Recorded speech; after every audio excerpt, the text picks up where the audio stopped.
Engagement lead for agriculture, Al McCone there. Oh, Bill says, long-time listener, first-time writer. Hey, I can appreciate the big 4x4s aren't great for our ecology, but how do you get your gear to site on a bus? Maybe if we have a surcharge on them, your builder's quote will get even more expensive. Love your work.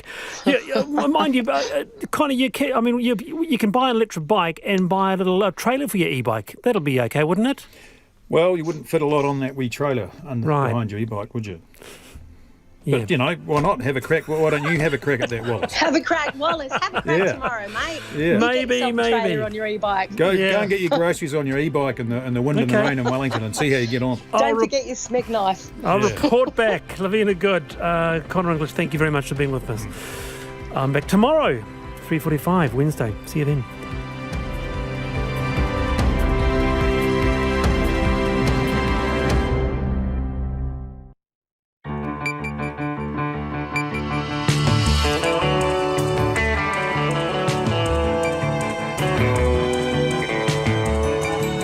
Whakarongo mai koe ki te reo irirangi o Aotearoa. This is Checkpoint on RNZ National. I'm Lisa Owen.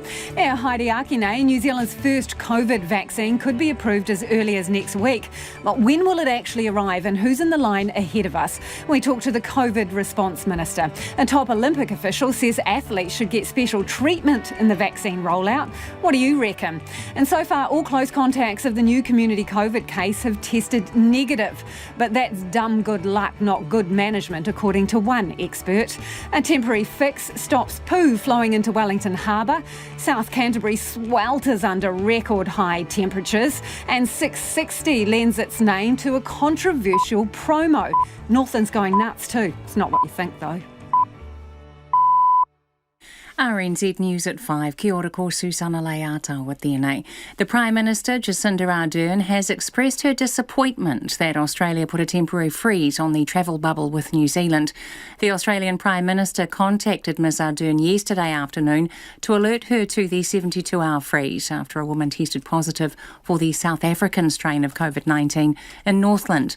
Jacinda Ardern says if the two countries are to enter a trans-Tasman bubble together, the borders can't shut at very short notice over incidents that can be well managed domestically. We're seeing the impacts of that decision on travellers. We need to have some confidence if we're in a trans-Tasman travel arrangement that we won't see decisions that necessarily impact people when it may not be necessary. Jacinda Ardern. The National Party is calling on the government to introduce urgent temporary legislation to make it easier to build houses. Leader Judith Collins has laid out the opposition's priorities in a State of the Nation speech in Auckland.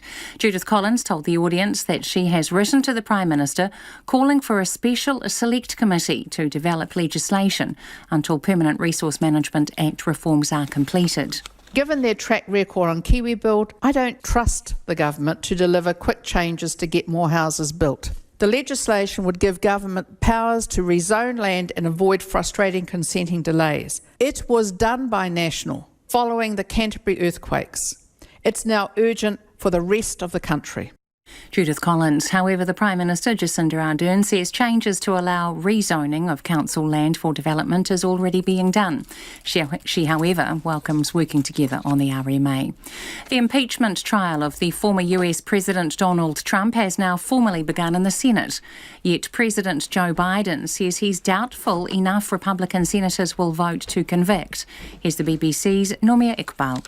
Mr. Trump is accused of encouraging violence after repeating false claims of election fraud and urging his supporters to march on Capitol Hill. His trial won't begin for another 2 weeks. For him to be convicted, all 50 Democrat senators would need to vote for it, along with 17 Republicans from his own party. Many are still loyal to the former president and believe that this trial will worsen the huge divisions in America. The Democrats say there can be no unity without accountability. Nomia Iqbal with that report. The Trade Minister says the newly signed upgrade to the free trade agreement between New Zealand and China modernises the deal. The upgrade is expected to make exporting to China easier and cheaper. It also includes a commitment to ensure environmental standards are not allowed for a trade or investment advantage. Damien O'Connor says the upgrade addresses some aspects of trade that weren't as sophisticated when the deal was signed 10 years ago. It brings into place some rules around electronic trading. It allows point of origin, source of origin identification. It ensures that we have protection for some of the perishable goods that go into market. Damien O'Connor. Temperatures in some Canterbury towns have reached a sweltering high, with fire crews remaining on high alert. The thermometer outside an Ashburton bank was showing 40 degrees. Ashburton Art Gallery Business and Communications Assistant Martina Tate says the gallery made a social media pitch for people to escape hot weather. We did put a post with one of our data loggers that showed that it was only 19.5 degrees in the gallery, and tried to get them to admire the hot artwork instead. Martina Tate says a few people took up the offer. Wellington's damaged downtown sewage network is expected to be back to normal tonight. A sewage pipe in Lower Tory Street burst yesterday afternoon, prompting water restrictions for businesses and residents to avoid an overflow into the harbour. Wellington Water has completed a temporary fix on the burst pipe. It's 5:04. Team New Zealand have learnt a lot as spectators during the America's Cup Challenger Series. The cup holders raced in the pre-Christmas regatta, but aren't involved again until they defend the Old Mug in the Cup match in March. At the weekend, Team UK won the round-robin stage of the Challenger Series to advance directly to the final, while Luna Rossa and American Magic start the semi-final series on Friday to decide who will join them. Team New Zealand helmsman Peter Burling says it's been beneficial watching the Challengers in action. It's been pretty cool to watch. Obviously no one's raced these boats that much, so every time you either watch a race or compete in a race you're learning, so it's been a pretty cool opportunity for us as a team to keep learning and evolving. Peter Burling. Tottenham survived an early scare to move through to the fifth round of English football's FA Cup with a 4-1 win at Wycombe Wanderers. Spurs went behind early and didn't hit the lead until 4 minutes from full time. They'll play Everton in the next round. Golden State Warriors basketballer Steph Curry has moved up to second on the NBA's all-time three-pointers list. Curry has scored 2,562 three-pointers, surpassing Reggie Miller in the NBA's record books, but he's still more than 400 behind Hall of Famer Ray Allen. And the former North Harbour rugby coach and ex-All Blacks selector Peter Thorburn has died in North Shore Hospital after a short illness. That's the news. The Australia travel bubble pops. There should be a suspension of the green zone travel bubble with New Zealand for a minimum of 72 hours. A Wellington city pipe bursts. The call is out for people and businesses in the CBD to go easy on toilet flushing and showers. And a flood of COVID tests in Northland. We've probably got about another 3.5 hours minimum wait. A rush of news. Morning Report with Susie Ferguson and Corin Dan. Weekdays from 6 on air and online.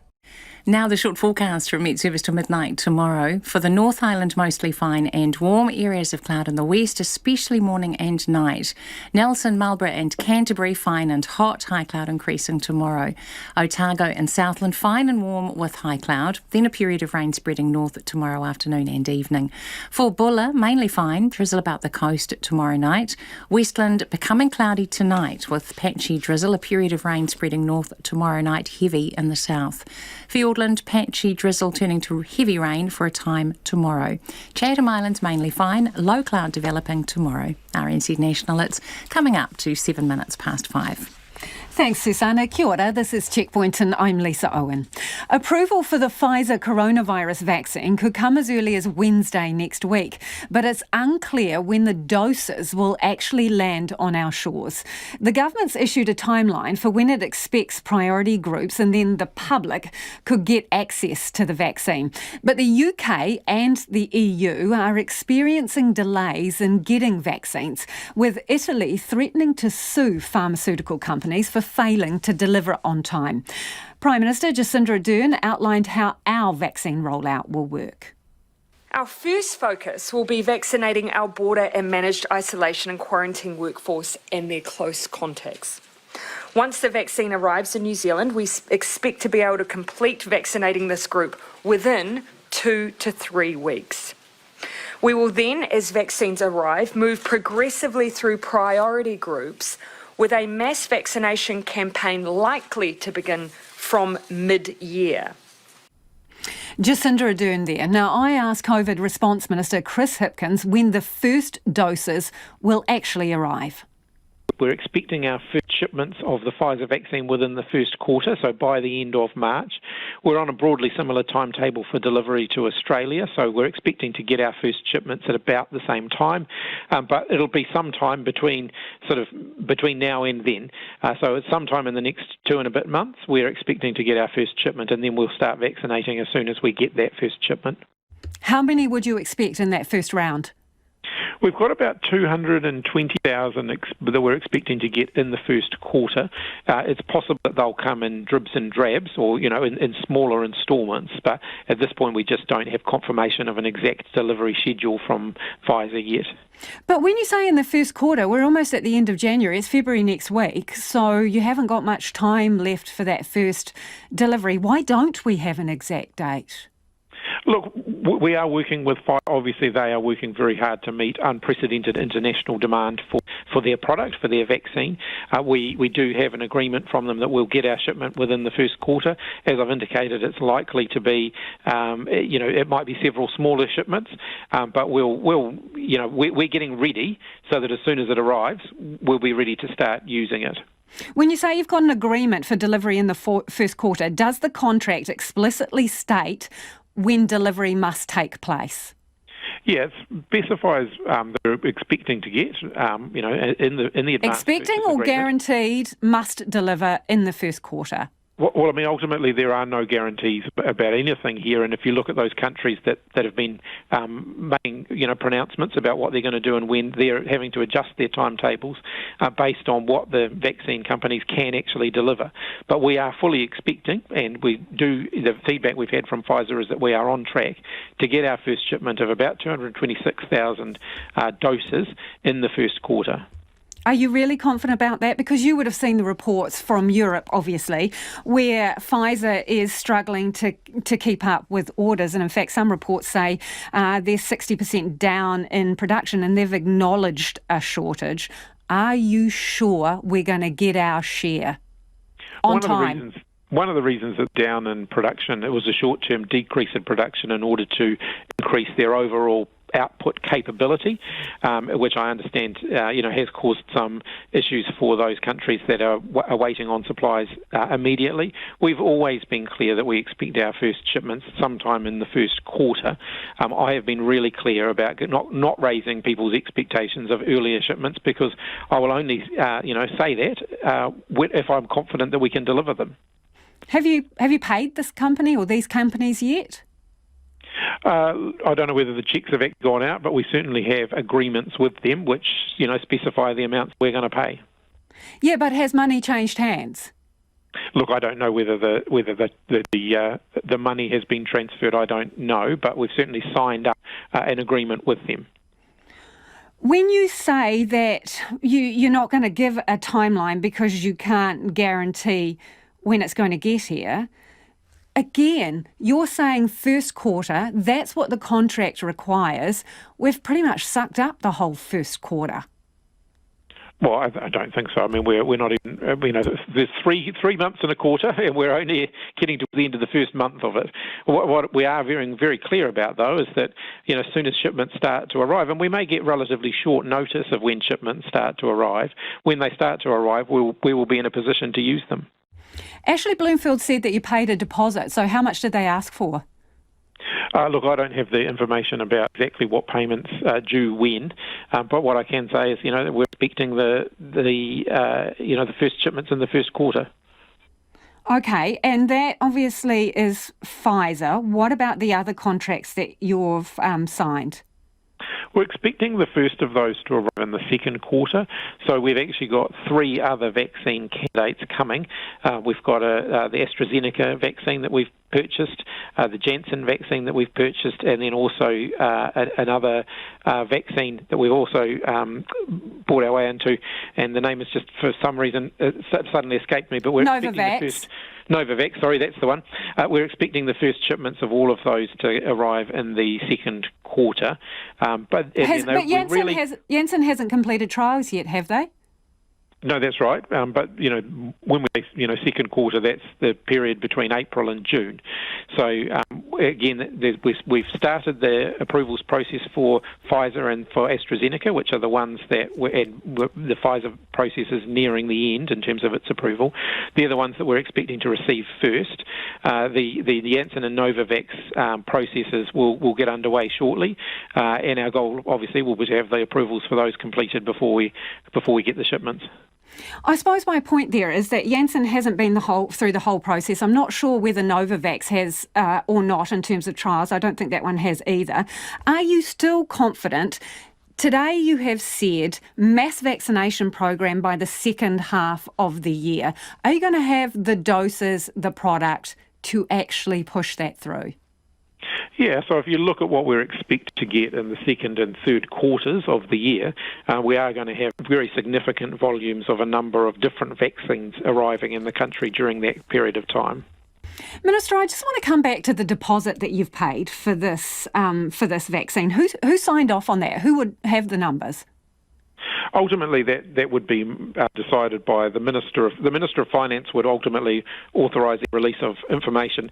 But did it not come past your desk? It comes through a variety of different ministers, but the two key purchase ministers, the Minister for Science and Innovation and the Minister of Finance, they are the ones doing the purchasing of the vaccines. But would you have been provided that information at some stage? Would you have seen it? Oh, yes, I would have seen that at some point along that process, yeah. So you're able to give that figure to us? I don't have that figure with me, no. Will you undertake to get it for us? I'm very happy to look that way, to go back and try and find that if it's public information. Well, it's taxpayer money, so shouldn't it be? Given that you paid for this and we don't have it yet, you've made a deposit. Look, some of these are commercial contracts. Some of them have provisions that mean that some information we can release and some information we can't. If it's information we can release, I'll certainly make sure that it's provided to you. Can you give us a guarantee now that we're going to get these vaccinations in the time frame that you have specified and that the contract specifies?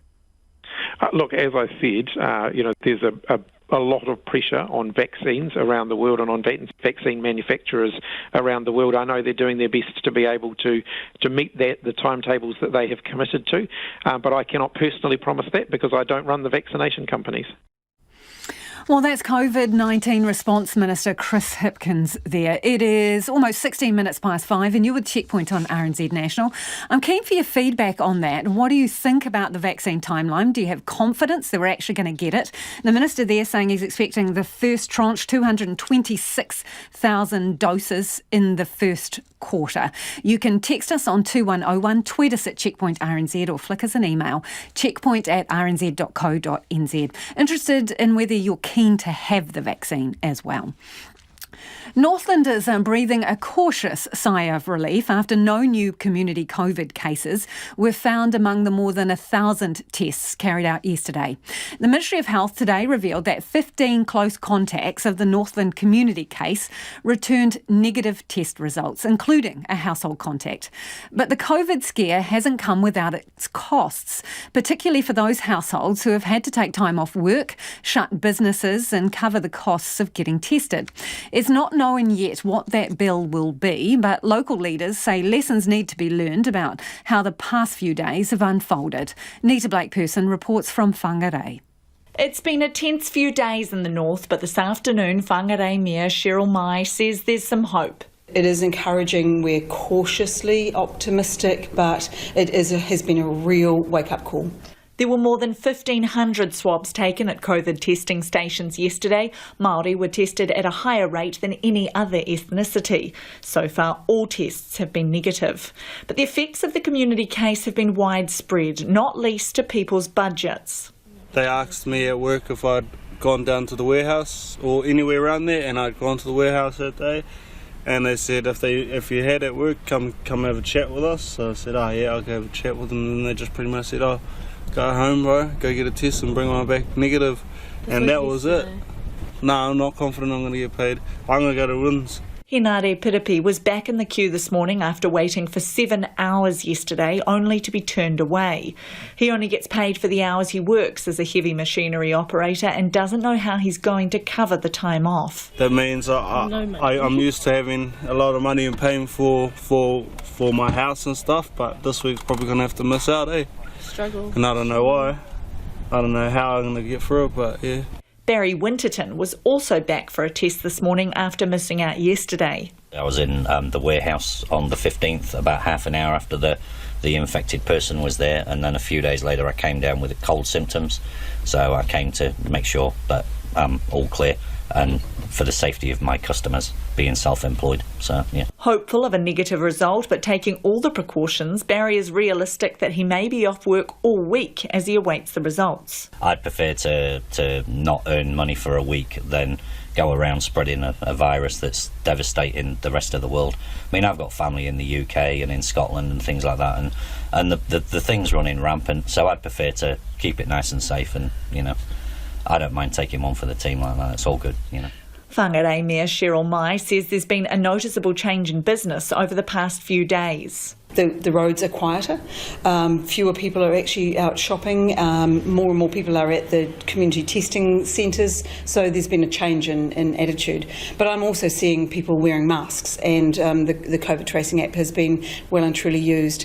I heard today that 1% of all of Northlanders were tested yesterday, so that's pretty impressive. She says the huge wait times people experienced yesterday mean there is room for improvement. So lessons learned. Should this happen elsewhere, I'm sure that the DHBs and all of their support networks will look at this type of scenario and put a better recovery plan in place. Additional staff were brought in from Auckland today to ease the pressure at testing stations. They were joined by staff from the Ngāti Wai Trust handing out water and fruit to people waiting, and the odd COVID denier out to spread their message to those in line. The Health Ministry says 187 people received the push notification as a result of having scanned into one of 32 locations of interest. 154 people have been identified as casual contacts and are being tested and isolating until they receive their result. Health staff today reiterating their message that anyone who is not symptomatic or at one of the locations of interest does not need to be tested. In Whangarei for Checkpoint, Cornita Blakeperson Aho. Australia has shut the door to New Zealanders for quarantine-free travel for at least 72 hours, despite no change in our alert levels. Airlines responded by cancelling flights, and it's throwing question marks around a future trans-Tasman bubble. Louise Tenuth is at Auckland Airport and joins me now. Louise, what effect has this decision had, and is anyone still trying to get to Australia? Well, Lisa, it's looking pretty quiet here. The airport is very empty and almost all flights to Australia have been cancelled, bar one through Qatar Airlines.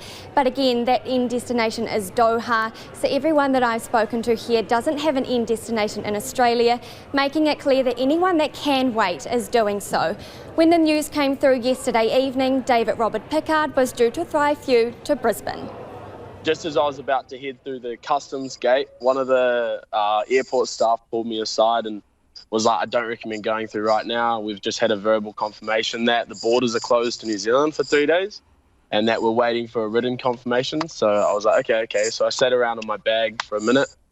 Then they started collecting our boarding passes, and within about 20 minutes, they were stacking our bags up along a wall. Other passengers weren't too happy. Like, obviously, some of them had handed over keys from units and were moving or were in transit. You know, there were kids there as well, so a lot of them didn't really know what to do, where to go. So we're kind of getting a bit angry or frustrated, I should say, at some of the airport staff about what they should do, where they should go.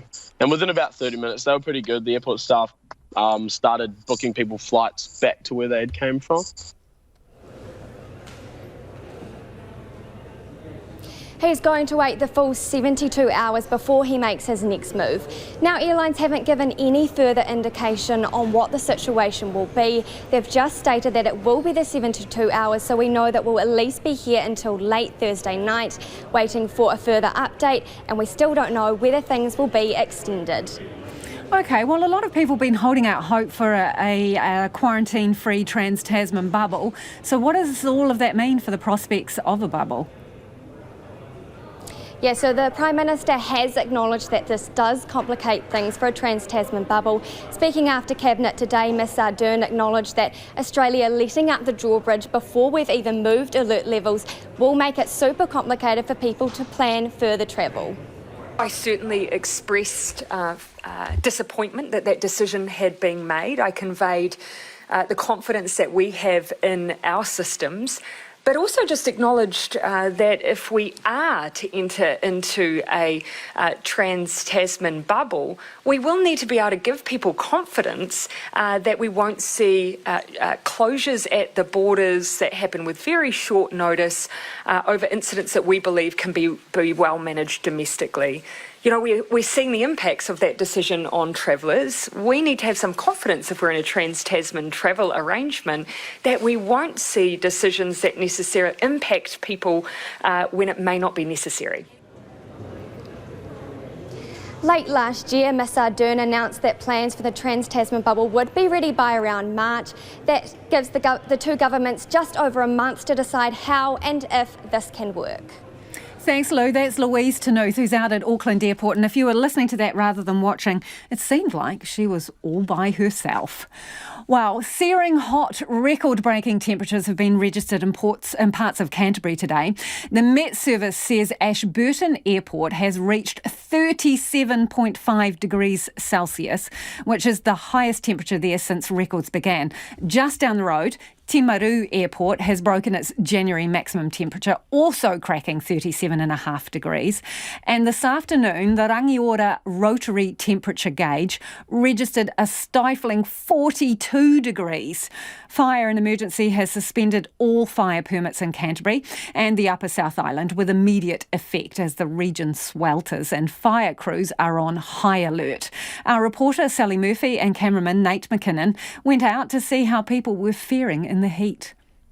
As the mercury inched closer to the 30s, families at Christchurch's Sumner Beach were making the most of the hot weather. We started betting on what the high of today is going to be. The winner gets $1. So what did you think it's going to be?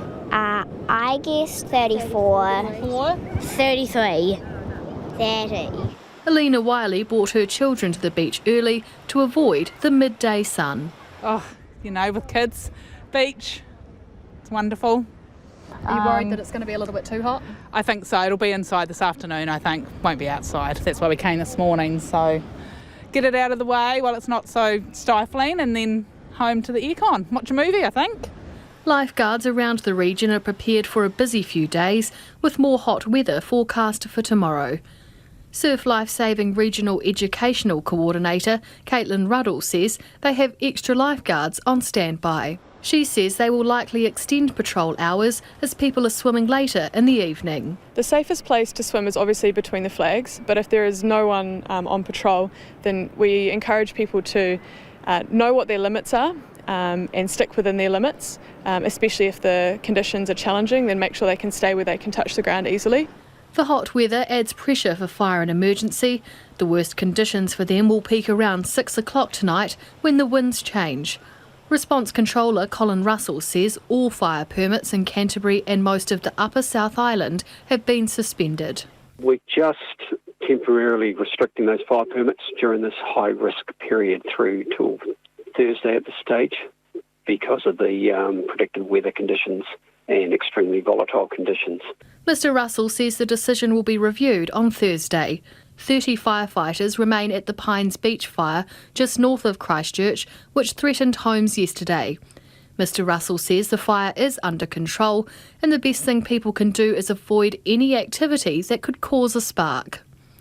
Further south, other Canterbury towns have also baked through scorching temperatures. The thermometer outside this bank in Ashburton was showing 40 degrees, and by 1 p.m. the mercury hit 37 degrees in Timaru. Not far away on State Highway 8, Joe from Redwood Cherries and Berries has been selling quite a few ice creams today, but says they'd be flat out if it wasn't a work day. Yeah, if it was a weekend, would definitely be extremely busy. Sometimes I think when it's really hot, people just hibernate. They go home and they actually don't want to come out. they don't tend to go out too much, or they'll come out and grab their ice cream and go because they get back into their air conditioning car. With months left of harvest, she says the extreme heat isn't good for their crops. It will damage some of the fruit. Any fruit that's definitely sort of ready to pick, it can damage that because it'll just go all soft. It's almost like it cooks it. The animals at Christchurch's Arana Park spent much of their day trying to stay cool as temperatures soared. Animal keeper David Atkins says they work hard to keep their animals comfortable. We've got some ice blocks all sorted. We've been pumping a bit of irrigation early on in the day. We've got heaps of shelter and aviaries like this, so these guys will be chilling in the pond. They'll be running around in the shade, probably having a bit of a nap, and just sort of keeping out of that straight up heat.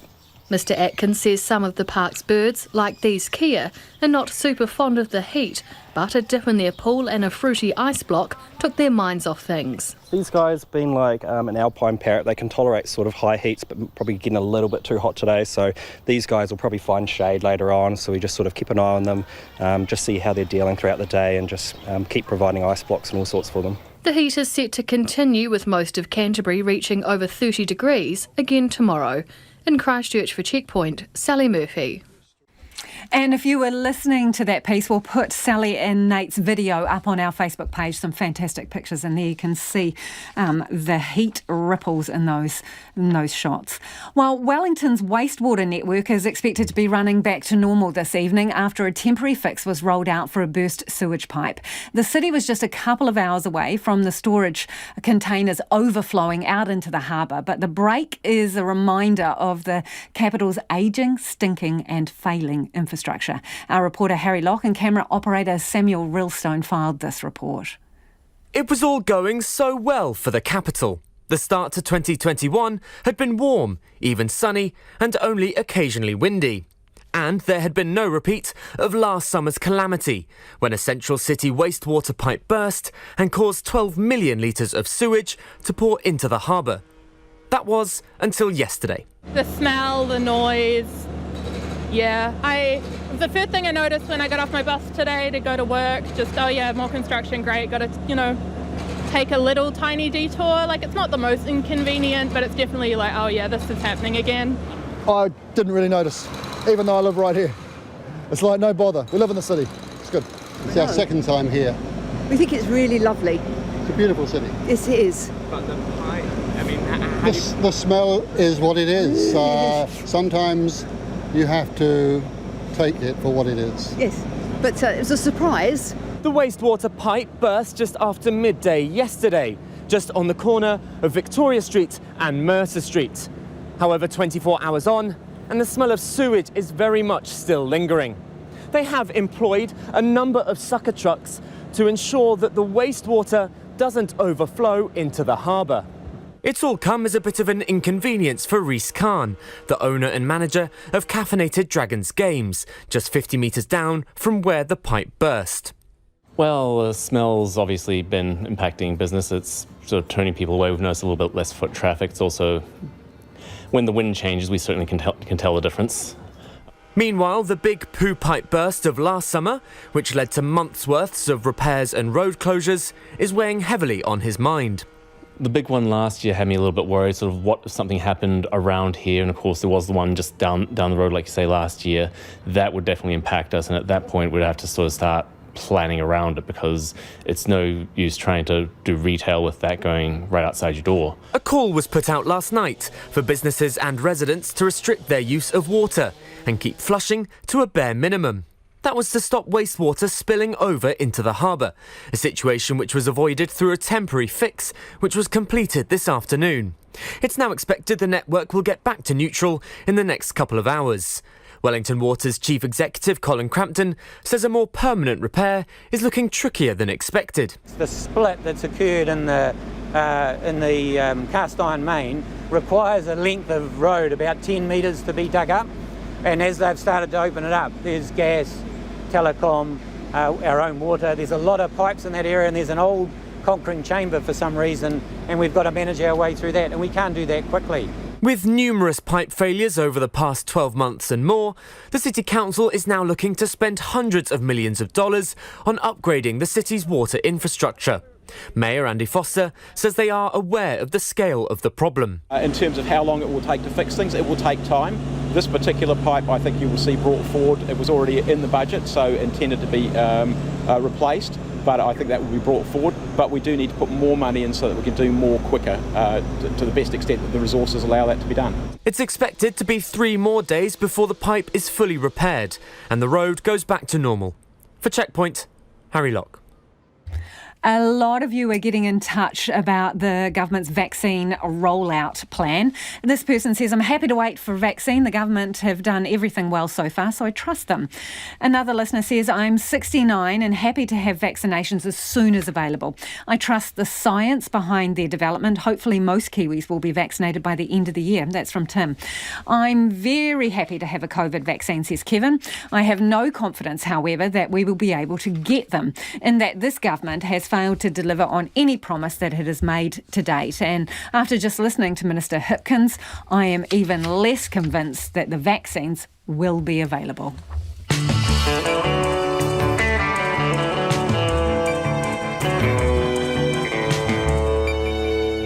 And coming up on Checkpoint on RNZ National.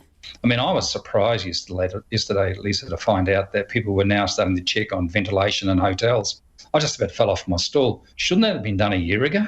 I mean, there are things I've just taken for granted, like border workers being tested. When you find out they aren't, you think, goodness gracious me, I must be living in a parallel universe. I mean, imagine locking people up in a hotel and not checking the ventilation when you're looking at an airborne virus.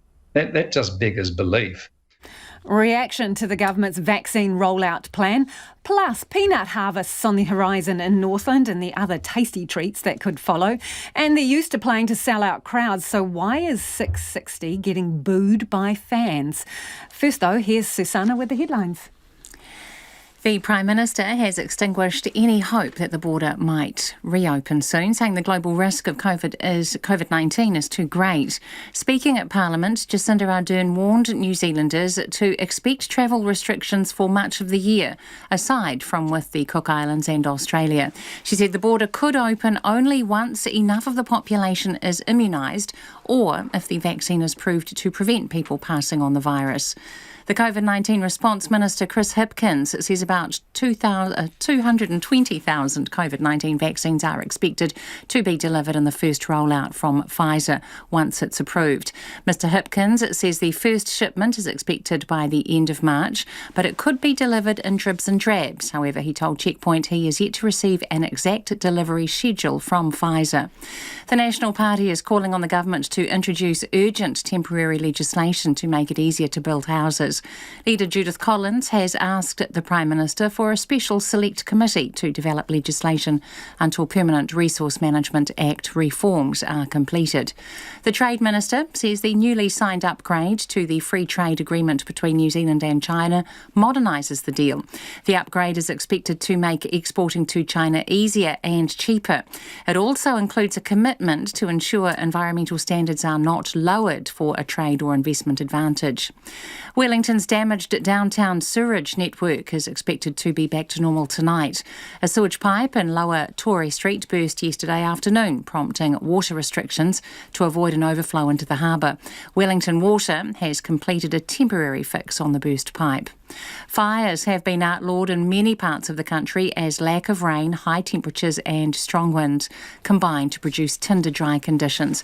Temperatures climbed into the high 30s in Canterbury today and hit 42 in Rangiora. Fire and Emergency says conditions around the country have dried out considerably in the last month, creating an increasing fire risk. Those are the latest headlines from RNZ National. Our next news and weather update is at 6. Thanks, Susanna. If you're just joining us, this is Checkpoint and I'm Lisa Owen, and it's time for the business news with Nona Peltier. Nona, you've got some news about Synlait Milk. It's lifting its milk payout forecast by nearly 13%. It's quite a lot, and we have seen dairy prices rise over the last few dairy trade auctions this year, and So, of course, the farm gate milk price is going up along with it.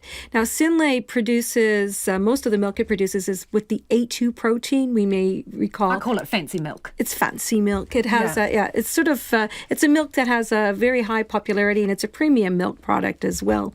They're raising their price to $7 per kilo of milk solids, which is a pretty toppy price. Now, you compare that with Fonterra's milk range, which is $6.70 to $7.30 a kilo there.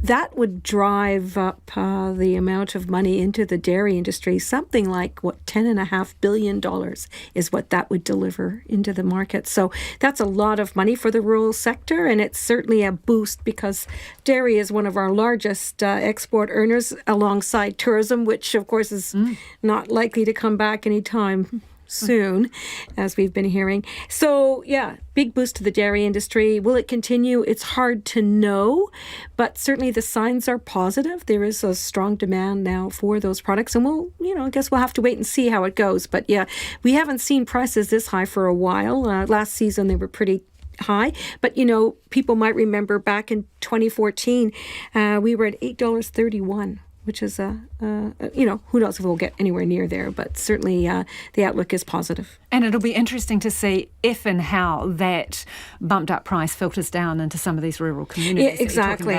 Certainly it's going to be a big boost because some of these regional economies have been hit by the lack of tourism dollars because they're not right on the main trunk line, so to speak, and certainly not as popular with New Zealand domestic tourism.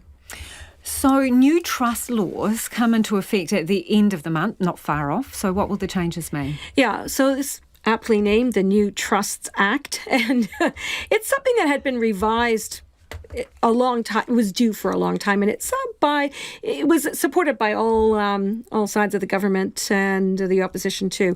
So it was a long time in the making. We have between 300,000 and 500,000 trusts in New Zealand, which is a large number by any measure. Certainly per capita, it's a very high number. Now, there's lots of reasons why people set up trusts. In the old days, it was because they were trying to keep their assets hidden. Perhaps there was inheritance tax, these types of things. But that's pretty old now. That's not a good reason to have a trust to begin with.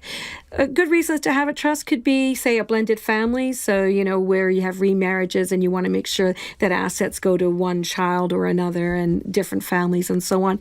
Another reason would be to protect your business assets from your personal assets, so to ring fence them. Those are good reasons to have a trust, but most of the trusts that we see in existence are not for those purposes. So people who have been waiting and maybe lagging behind in terms of, getting rid of these trusts are up for a lot of new regulations. And one of them is they're going to have to contact every beneficiary of a trust. And a lot of people are named in trusts but have no idea. And once people are named, and they will then be able to demand information from these trustees. And so trustees won't be able just to quickly dissolve these trusts. There's going to be processes involved, and they could find themselves before the courts if they don't follow the rules. So it's the Wild West is over. Let's just put it that way. That is going to be interesting. Okay, what's been going on the markets today?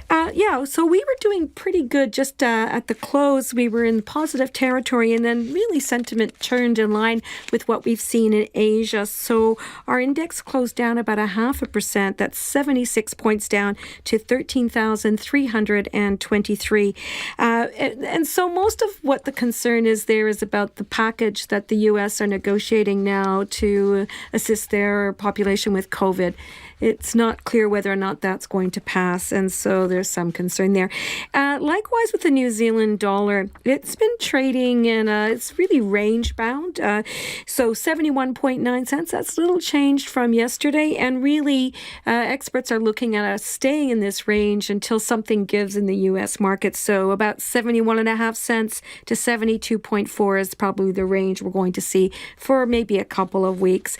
93.4 Australian and 50 52.6. Wow, thanks, Nona. Nona Peltier with our business update.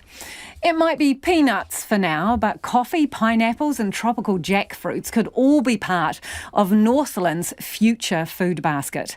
The Ministry of Primary Industries has teamed up with the makers of Pix peanut butter to trial growing peanuts in 3 spots near Ruawai, Dargaville and the Kaiwi Lakes district, with the MPI investing almost $60,000 in the project. At the moment, Pix imports its nuts, but that could change if the feasibility study shows commercial peanut crops are viable up north. The test crop went into the ground in October. Declan Graham from Plant and Food Research is managing the trial. He explains why Northland could be peanut paradise. They've got to have around 18 degrees C to germinate soil temperature, and that's quite high for New Zealand. So we've identified that the Podu area around Kaipara, and there'll be parts further north that would have an 18 degrees centigrade soil temperature in about October, November, because it's a 20-week crop. You've got to get them out of the ground by March or April. So therefore, we want to maintain that right the way through. And there wouldn't be many places in the country that would be able to produce temperatures like that for the soil. What about Gisborne or Nelson? Yeah, possibly, but again, it's just those early season, you're probably talking more about 12, 13, 14 degrees, and it's about germination and getting them going quickly, and so you can get a crop off at the end. Yeah. So you're trialling 3 sites that are in the Northland area. How's it going so far? Pretty good, actually. I was up there last week, and the peanuts they've flowered, and when they flower, they throw a little peg down into the ground, and the peanut forms on the bottom of it. So it's quite interesting because a lot of people think that peanuts might come from trees or bushes or whatever, but to see them growing under the ground, it's quite something. I've got to say, it was the first time I saw it, so I was quite pleased. So this is kumara territory. Would peanut crops be then at the expense of kumara, or how would it work, do you reckon? Well, kumara do tend to grow on slightly heavier land, but we are looking at lighter land like the sand country. But there are kumara growing on sand country. The great thing about peanuts is that they're a restorative crop. So they put nitrogen back into the soil, and internationally overseas they're very often used as part of a rotation in between crops that are quite hungry. So I would say that kumara growers would probably see it as a benefit. So what's the potential here in terms of employment? I mean, how much demand is there for the humble peanut? I know a lot of people that like them. Peanut butter is pretty popular here. In fact, there's a couple of more than 2 peanut butter industries that are operating now. We're working closely with PIC. They see this as quite a good opportunity, really. As far as labour goes, I would say it's probably like any of these arable crops: wheat, barley, peas. It's a large-scale crop that would require infrastructure to manage. It requires it needs contractors, it needs farmers, it needs and it's instead of, when you think about it, for a lot of people, it could even be instead of pasture. So rather than just going from one crop to another, it could actually be about pastoral farmers going into peanuts as well. So if it turns out that this is the right place for peanuts, I mean, what about other stuff that, some people might even find more exotic? What about pineapples, coconut, sugarcane? What about other crops? Is there possibilities? Yep, there are. I know that there are pineapples growing around Whangarei Heads. I haven't been there, but I've been told that they're doing pretty well. There are folk who are growing coffee, and I've heard that there are people talking, tens, maybe up to 100 hectares of coffee in the north. We've got Plant and Food Research. We've got dragon fruit growing at our Kerikeri site, and that's dragon fruit that we've been involved in breeding dragon fruit in Vietnam. So it's really good to be able to bring dragon fruit growing agronomic expertise back to New Zealand and to showcase that.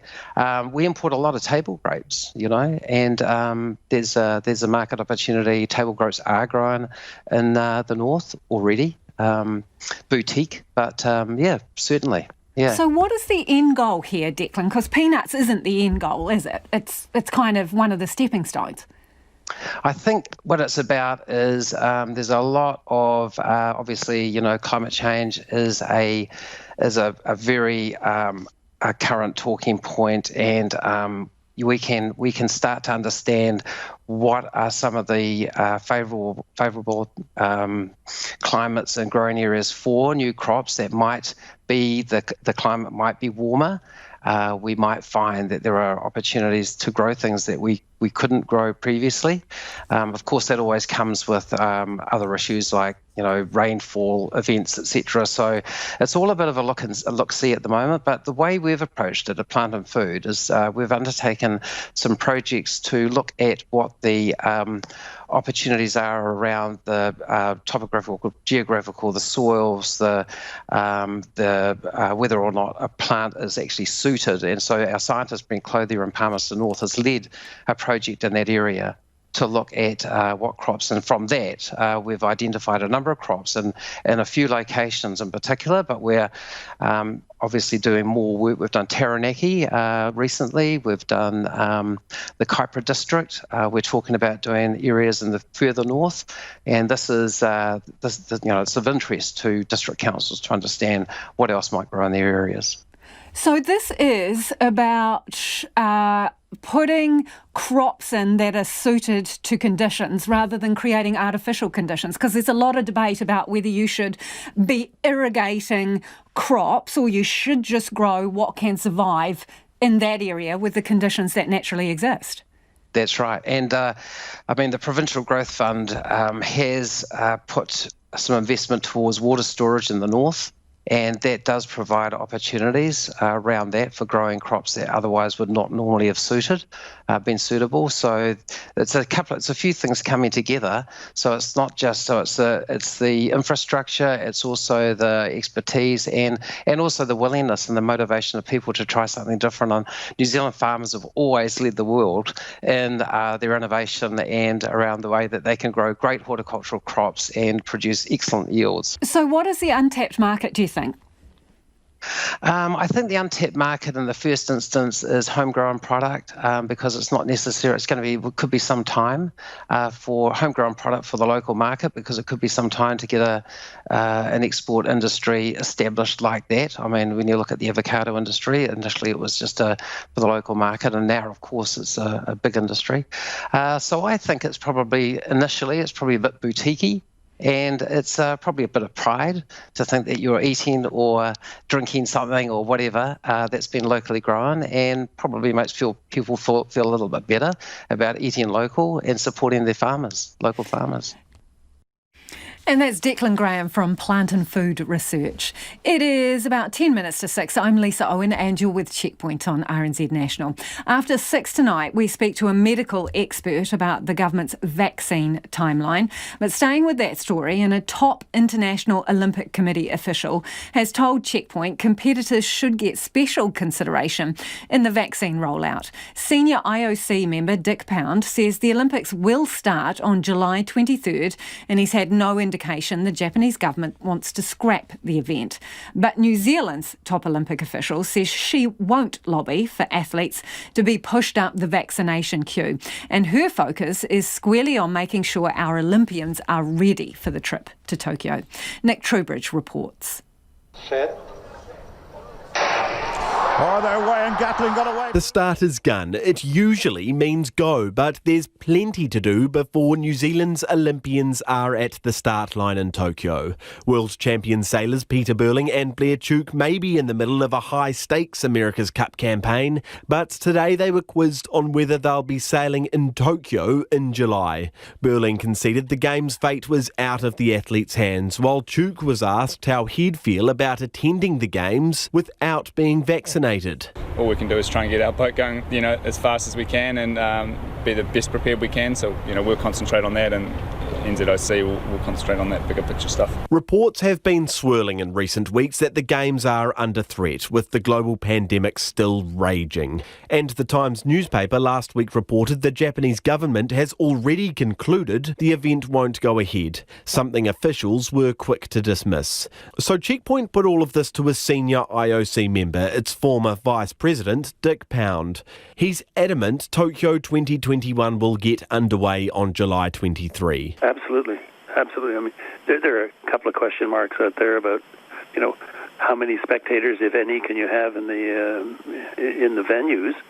And my thought on that is, look, if you put that to the Olympic athletes saying, we can cancel, or we can have the games and there won't be any spectators, there'd be no doubt in my mind that they'd say, no, have the games. Spectators are nice to have and they add to the atmosphere and so on, but they're not essential. Pound says the Japanese government has not given him or the IOC any indication it wants out of Tokyo 2021. That's not what we've heard from the Japanese authorities. They are committed to the games going on, and we're committed to helping them go on as long as conditions can be managed and that participants in the games are not at undue risk. Pound is on the record suggesting athletes from each nation should be given priority to access vaccines. He clarified that stance, saying essential workers should still get it first, but special consideration should be given to Olympians. Don't forget, you're going to have some ambassadors for your country heading into essentially very close to where the epicenter of this whole thing started. And don't forget about them. You're proud of your Olympians, and you like them to do well, and you share in their successes. So we took that to the New Zealand Olympic Committee's Secretary-General, Kieran Smith. In a press statement last week, NZOC said it was looking forward to working with the government on allocation of vaccines. So is it asking for New Zealand athletes to be pushed up the queue when bigger orders of vaccines start arriving in July? I'm not talking about the front of the queue. We're just talking about a timely response to the request. We're not saying athletes should be ahead of priority workers or vulnerable people. We're not saying that at all. We're saying we have an Olympic Games in July. We'd like to talk to the government about access to vaccines and as part of their program, and that's where it's at the moment. As for whether the Games will even happen, Smith says she simply doesn't have time to buy into speculation, and July 23 remains the date the NZOC is working towards. You could easily spend a lot of time getting distracted by that. That is not, we don't have time to do that.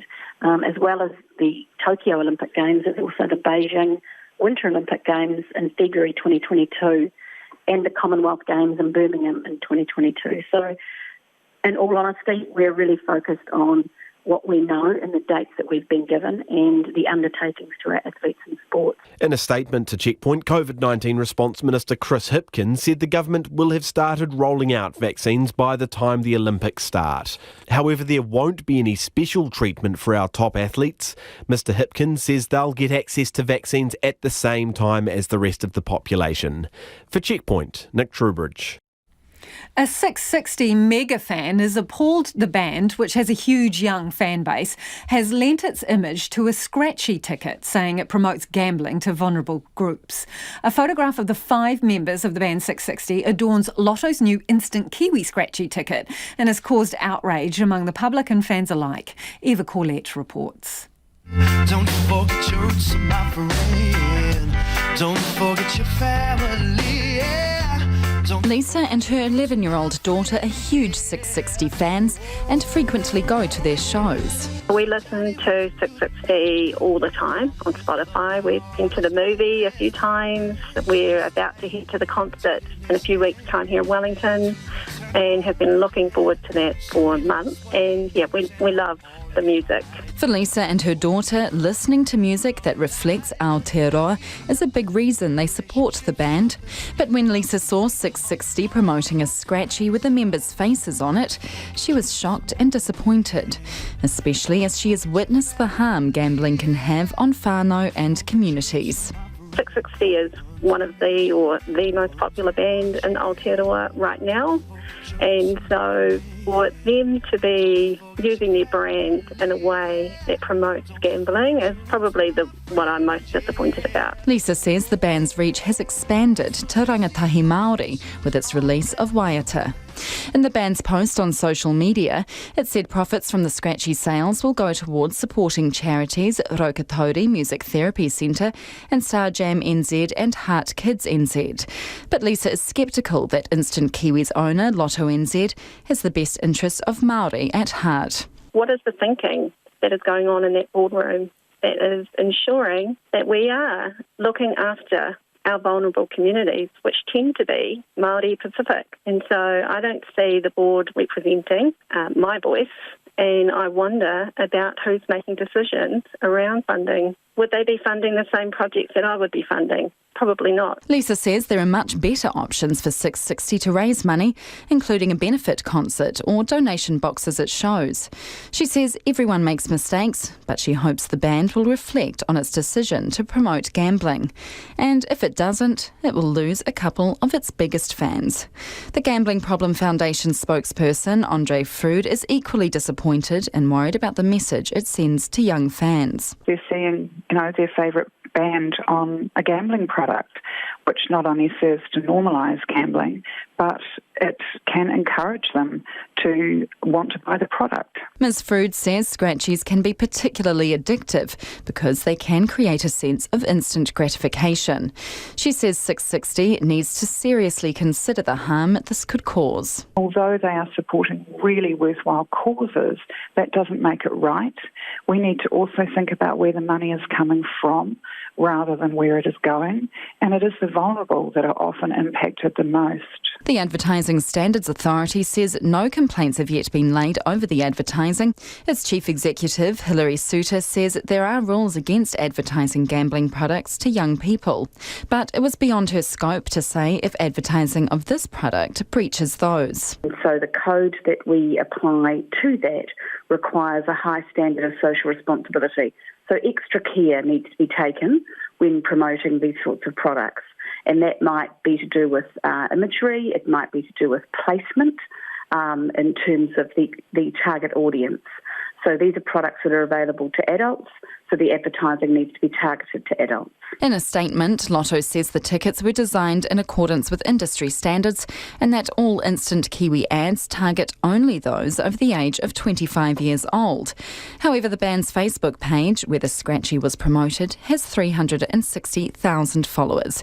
In a statement, the band said it was aware of the possibility of criticism when it was approached by Lotto NZ to do a scratchy, but said it felt that supporting these charities was worth it.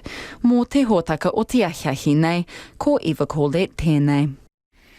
Let's get to some of your feedback on the vaccine before 6. Alison says, I have confidence that the government will release the vaccine in a timely manner. I have 3, at least, she says, risk factors for COVID-19.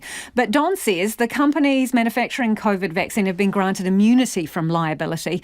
That fact does not inspire confidence in me. I'd never, ever buy a car on that basis, says Dom. And someone else says the government hasn't even improved the system for flu vaccine rollout. Given the stuff-ups last year, flu also kills. RNZ News at 6. Ngā mihi nui ko Susana Leata with tēnei. The government is now playing down the likelihood of a full trans-Tasman bubble after previously suggesting one could be in place by the end of March. Australia had already opened its borders to New Zealanders but abruptly reintroduced quarantine requirements after the latest case in Northland. The Prime Minister Jacinda Ardern says officials are still pursuing two-way travel, but it would not work if the borders were repeatedly shut at short notice. Look, it does look increasingly difficult at a country-by-country level. We haven't ruled out the possibility of state-by-state. Jacinda Ardern says Kiwis should expect wider border restrictions to remain in place for much of the year. The COVID-19 response Minister Chris Hipkins says there are no guarantees when the first COVID-19 vaccines will be delivered. The first COVID-19 vaccine could be granted approval in just over a week, meaning the first batch can be rolled out as soon as Pfizer is able to deliver it.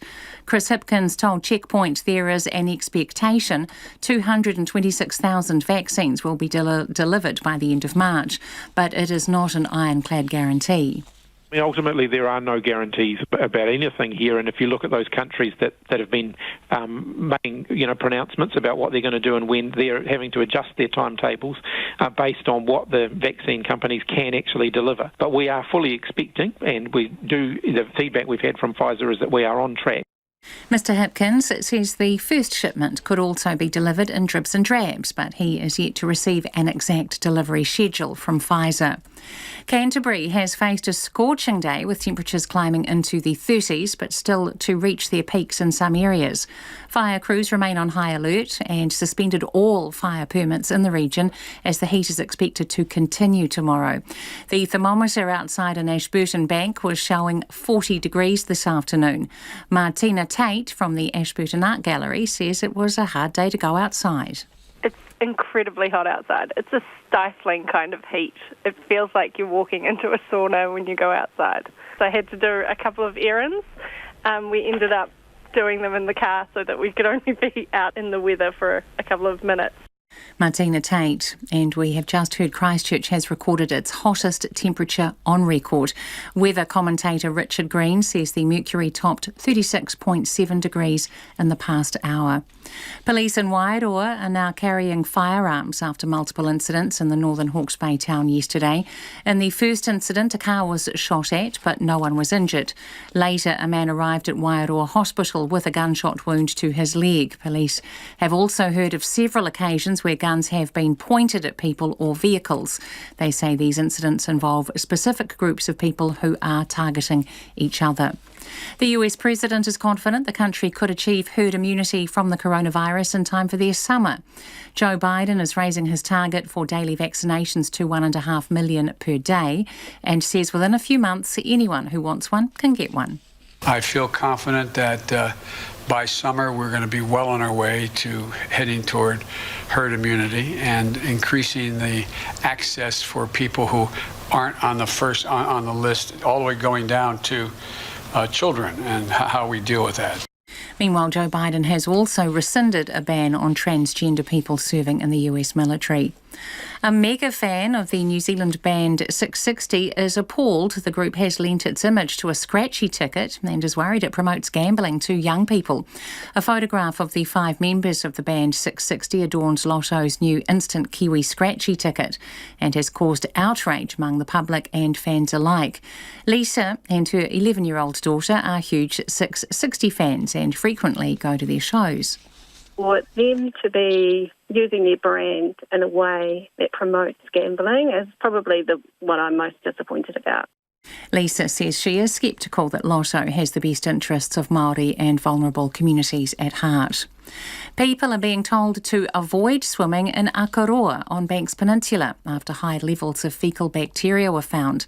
The Canterbury District Health Board has yet to pinpoint the source of the bacteria at Glen Bay.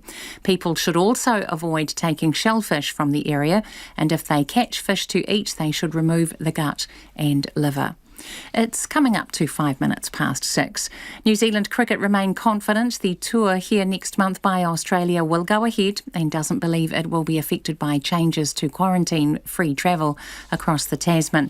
The Australian government has halted quarantine-free travel for New Zealanders for 72 hours in the wake of a positive community case in Northland.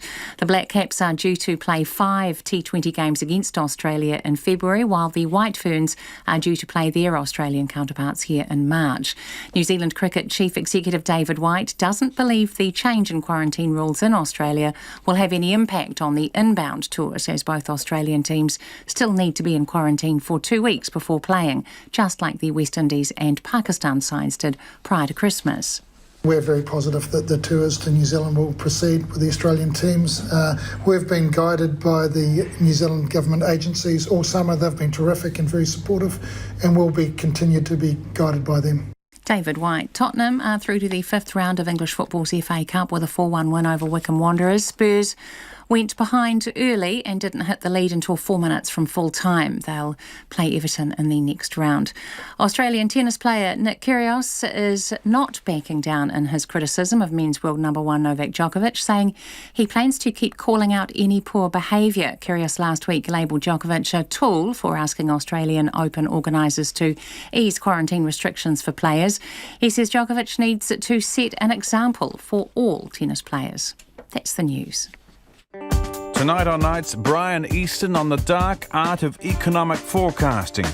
Hard enough at the best of times, let alone during a pandemic. We have a window on the world of US President Joe Biden. And we begin a new series of interviews with RNZ Pacific's Jamie Tahana. After COVID canned his OE, he decided to walk the Te Araroa Trail. We catch up with him as he begins the South Island leg in Picton. It's all on Nights of me, Brian Crump, after the news at 7 on RNZ National. Now the short forecast from Met-Service to midnight tomorrow. For the North Island, mostly fine and warm. Areas of cloud in the west, especially morning and night. Nelson, Marlborough and Canterbury, fine and hot, high cloud increasing tomorrow. Otago and Southland, fine and warm with high cloud. Then a period of rain spreading north tomorrow afternoon and evening. Bulla, mainly fine, drizzle about the coast tomorrow night. Westland becoming cloudy tonight with patchy drizzle. A period of rain spreading north tomorrow night, heavy in the south. Fiordland, patchy drizzle turning to heavy rain for a time tomorrow. And Chatham Islands mainly fine, low cloud developing tomorrow. RNZ National, it's 7.5 minutes past 6. Thanks, Susanna. Kia ora anō, this is Checkpoint and I'm Lisa Owen. It's dumb good luck rather than good management that no one else has so far tested positive following the latest community COVID case, according to one expert. Auckland University Professor of Medicine Des Gorman believes the spread of the more contagious South Africa strain of COVID from MIQ shows the system's not working as it should, and New Zealand is extremely vulnerable while it's waiting in the queue for a vaccine. He wants our border closed temporarily while things are improved. Next Tuesday, our medicines safety watchdog, MedSafe, will consider whether to approve the Pfizer-BioNTech vaccine for use here and could make a decision within a day of that meeting. So I started by asking Professor Gorman if that was good news. Yes, it is. I think there's a lot of vaccine hesitancy here in New Zealand and elsewhere. So I think reassuring the community that the vaccine's been rigorously approved is a good idea, and it's welcome. Yeah, that assumes it gets through the process, though, doesn't it, Professor? Yes, well, I think given the Pfizer vaccine's been widely used and has now been put into millions of arms, if there was seriously untoward effects, we'd have known by now. What about the uncertainty around these new strains and the vaccine and its efficacy?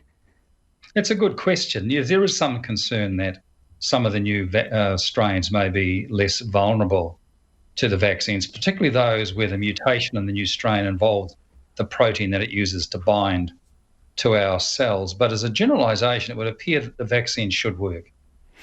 OK, well, does it really mean anything, approval or not, when we don't have actually any of this stuff on our shores? We don't even have a delivery time for the vaccine. Oh, look, I think that's the sentinel question. I mean, last year we were reassured we'd be first in the queue. I'm not sure what queue that was. The fact that we're not going to get the vaccine until second quarter of the year, the fact that people who aren't health workers or border workers won't be vaccinated until the third and fourth quarter leaves us very, very vulnerable, Lisa. I mean, if you think about us, we've got a very leaky border. We're trying to use hotels as quarantine facilities. We've got a community which doesn't have any immune resistance to this virus. We are peculiarly vulnerable.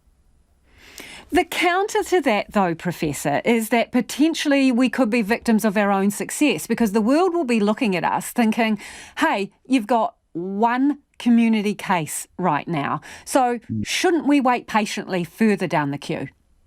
Look, there are other countries in similar situations to us, like Singapore and others, that are being vaccinated now. So if the whole world was lining up and there was some sense of global utilitarianism, then maybe that would be a justifiable argument. But that's not the case. there are other countries in similar situations to us who have obviously had far better access to the vaccines than we do. So why do you think, or why do you categorise us as being very vulnerable? We're vulnerable because, in fact, because we have almost no disease here, we have no herd immunity here, and because we're living in an environment, Lisa, where we're relying upon border management, which is not working as well as it should do. We have 5 times as many people per capita coming back as Australia does. We are peculiarly vulnerable, and if we remain unvaccinated, we are going to have trouble accessing other countries. It's pretty evident that for you and I to travel later this year or next year, we're going to need, first of all, a vaccine, and secondly, a proof that the vaccine's worked. So I think we're vulnerable both from a mobility point of view, but we're also very vulnerable from a community point of view. The government and even the Director General of Health would point to the fact that, you're right, we have these big volumes of people coming back. Given those volumes, the number of cases that we have had in the community are arguably very, very small.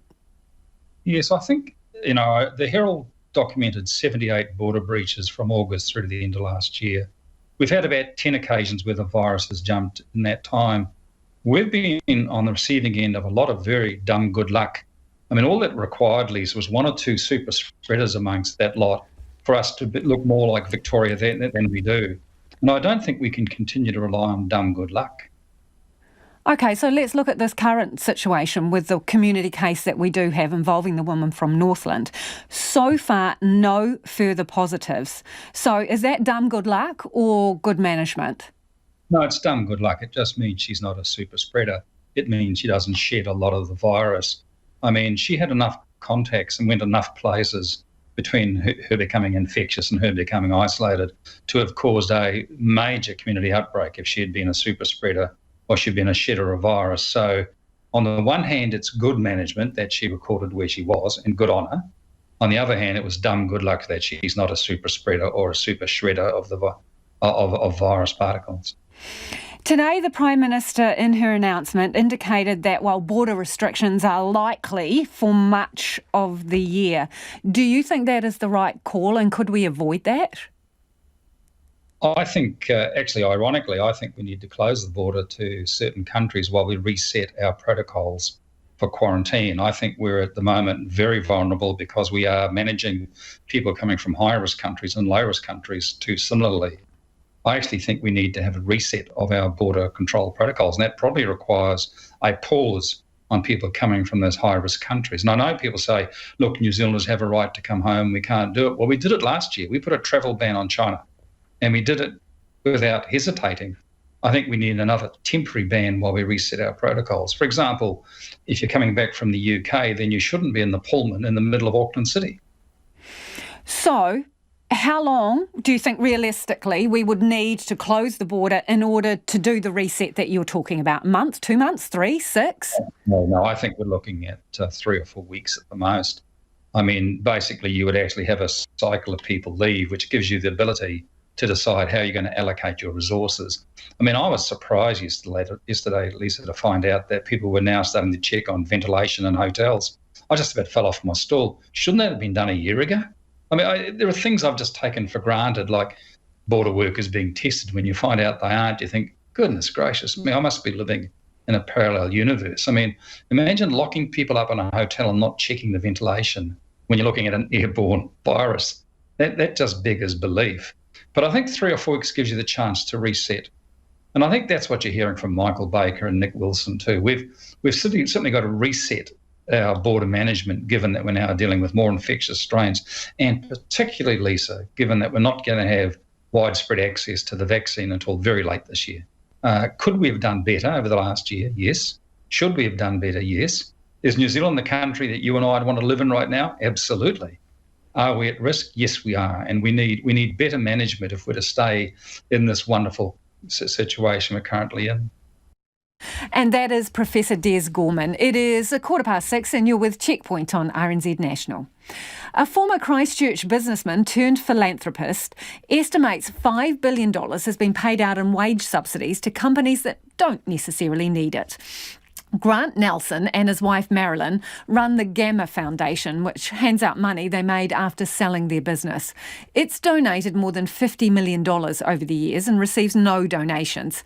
Mr. Nelson says companies that made more profit last year than they did in 2019 should repay their wage subsidies immediately. He told our reporter Nita Blake-Person the government needs to take a more proactive approach in encouraging companies to do that. Those audits, there haven't actually really been that many of them. There were 4,700 complaints from employees about their employers, and on top of that there have been some random audits, but not nearly enough because there were 760,000 recipients of the wage subsidy. So any audits they do really are only reaching a very, very few of those who received the wage subsidy, and that is why I think everyone who received the wage subsidy should be contacted. Then if they can prove that they are entitled to it, well, they can retain it. Otherwise, they should be repaying it. The criteria meant that a lot of people were entitled to it, and also it did mean a lot of people stayed in work when there was great fears about the economy and unemployment. Has the wage subsidy not boosted a lot of people who really needed that money? Well, the wage subsidy was paid out in a big rush, and I think it was fair enough to do that. But when I read the rules at the time, I could see that it was open to abuse, and that has been the problem. It has been abused by those who didn't really need it. Things turned out to be a lot better than was expected, and it is clear that most businesses could have got through that period of the lockdown without the wage subsidy. So, yes, it did help at the time, but I think now that we can see the big picture of what has happened last year, then businesses who didn't really need the wage subsidy should be repaying it. You mentioned earlier $5 billion figure that you think needs to be repaid. How have you calculated that? I've taken into account the fact that businesses weren't closed for as long as they were paid out for. I've taken into account all of those various abuses of the wage subsidy, which I previously mentioned, and just taking all those things into account, and the fact that, well, most businesses did very well last year, I think that it does need to be repaid by many of the recipients. You yourself have donated tens of millions of dollars and made, social responsibility a big priority. What message do you have for businesses who have done well during this time period and are looking at maybe those who are in greater need in New Zealand at the moment? I think these people should be acting more ethically, and if they did make better profits in 2020 than in 2019, then they should be repaying the wage subsidy, and then that money could be used for those who are in greater need, because late last year the government was saying that it couldn't afford to increase benefits, and the Prime Minister was advised that child poverty would be strongly increasing. So there is a real need for the government to have money to do some of the things it promised to do, and that is why I'm really calling on the government to write to all recipients of the wage subsidy and ask them to either repay it or provide evidence that they complied with the rules, and that in the 6 months to 30 September last year they either made a loss or had reduced revenue. And if that is the case, well then it's fair enough that they retain the wage subsidy. But if they were more profitable for that period, then I think they should be making a repayment. And that was philanthropist Grant Nelson speaking to our reporter Nita Blake-Person. To the US now, and Donald Trump's impeachment trial in the US Senate has now formally begun. He's already become the first ever president to be impeached twice in the House of Representatives. Now the Senate will vote on his legacy and future. If impeached, Donald Trump will not be allowed to run for president again. World Watch's Max Toll has this report. Hear ye, hear ye. Hear ye. All persons are commanded to keep silent. on pain of imprisonment while the House of Representatives is exhibiting to the Senate of the United States an article of impeachment against Donald John Trump, former President of the United States. And so began Donald Trump's second impeachment trial in the US Senate. Today's events were just a formality. The evidence will be heard from February the 8th, but an historic moment nonetheless. Donald John Trump, President of the United States, is impeached for high crimes and misdemeanors, and that the following article of impeachment be exhibited to the United States Senate. The article of impeachment delivered to the Senate this afternoon by the Democrat Jamie Raskin accuses Donald Trump of inciting an insurrection at the US Capitol earlier this month. This, of course, refers to his baseless claims that last year's election was rigged, culminating in his speech hours before the violent riots. We're going to walk down, and I'll be there with you. We're going to walk down. We're going to walk down to the Capitol. And we're going to cheer on our brave senators and congressmen and women, because you'll never take back our country with weakness. You have to show strength, and you have to be strong. 17 Republican senators would need to vote to impeach Donald Trump to secure a conviction. It's a tall order, and one of those senators certainly won't be Marco Rubio, who said this on Fox News earlier today. First of all, I think the trial is stupid. I think it's counterproductive. We already have a flaming fire in this country, and it's like taking a bunch of gasoline and pouring it on top of the fire. Nevertheless, the stakes are high for the former president. Donald John Trump thus warrants impeachment and trial and disqualification to hold and enjoy any office of honor, trust, or profit under the United States. Mr. President, that completes the exhibition of the article of impeachment against Donald John Trump. The managers now request leave to withdraw. For Checkpoint, Max Toll. The British government is preparing to unveil tougher border restrictions to prevent an outbreak of potent new coronavirus strains. The Prime Minister Boris Johnson says the UK might adopt its own hotel quarantine regime, similar to the one used here and in Australia. But how it would work in a country which acts as a major international travel hub is far from clear.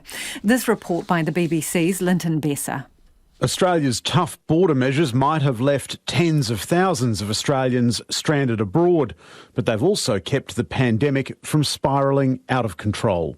The UK, meanwhile, has only very recently tightened up its entry protocols, requiring proof of a negative test and a 10-day period of self-isolation.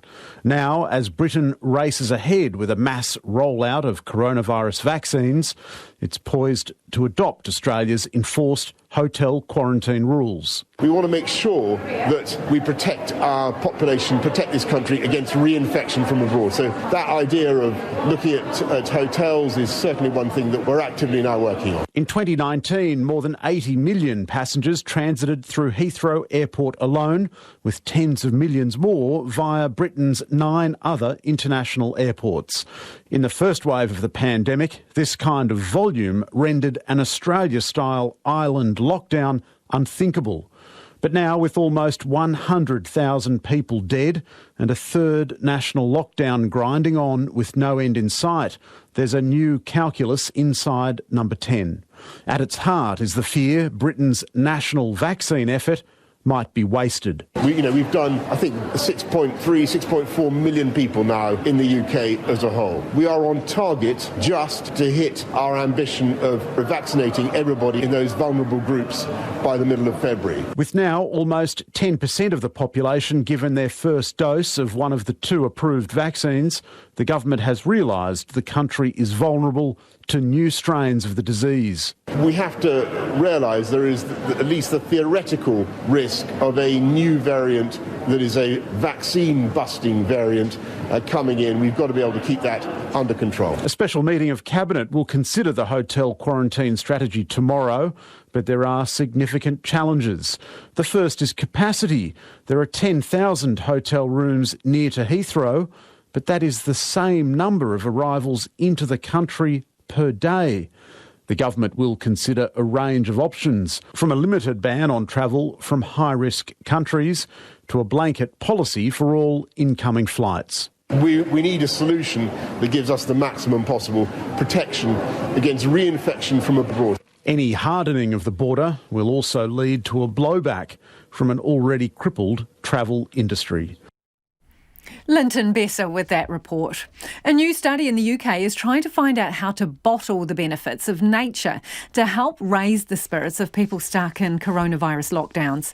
The Virtual Nature Experiment aims to explore how digital experiences of nature and the sounds of nature can improve our well-being. The BBC's Rebecca Jones has this report. The tropical forest. The familiar voice of Sir David Attenborough in his series A Perfect Planet. Each leaf is a natural solar panel which collects the sun's energy and fuels a multitude of plants. Viewers not only see the pictures but also hear the sounds from the forest, accompanied by a rousing orchestral score. But which one of those elements makes you feel better?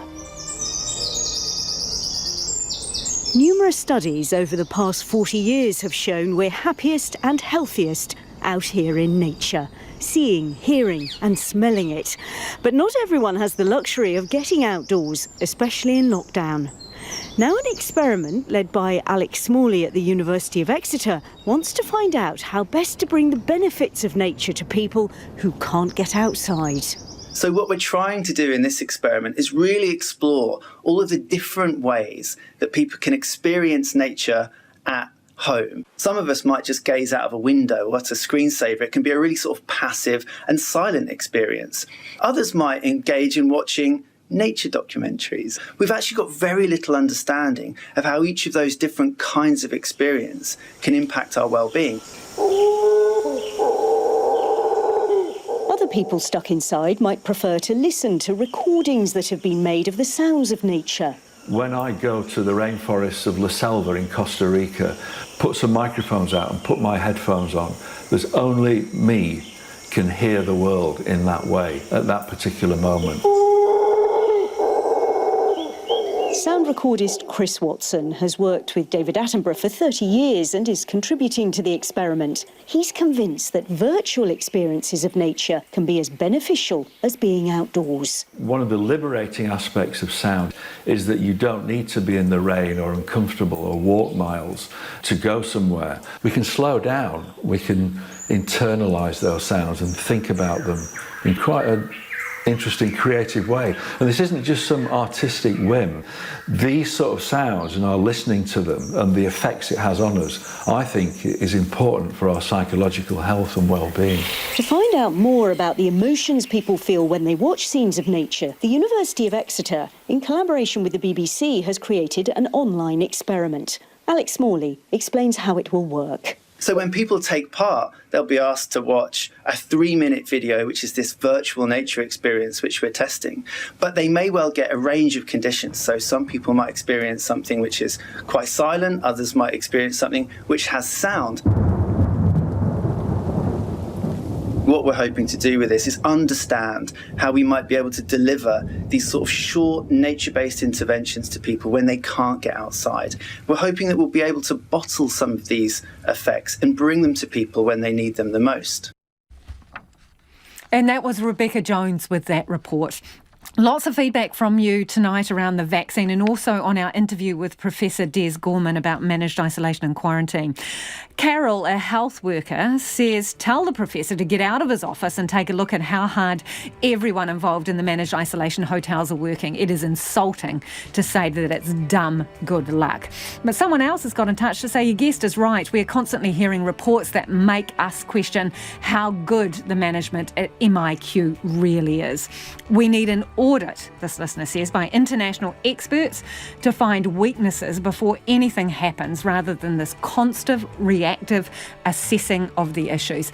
Don't forget, you can check out our stories online, particularly the video items. And First Up, we'll be back with you first thing tomorrow. I'll see you tomorrow evening.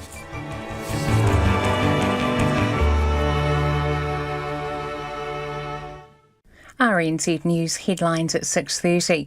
Christchurch has this afternoon recorded its hottest temperature on record, with weather commentator Richard Green saying the mercury topped 36.7 degrees.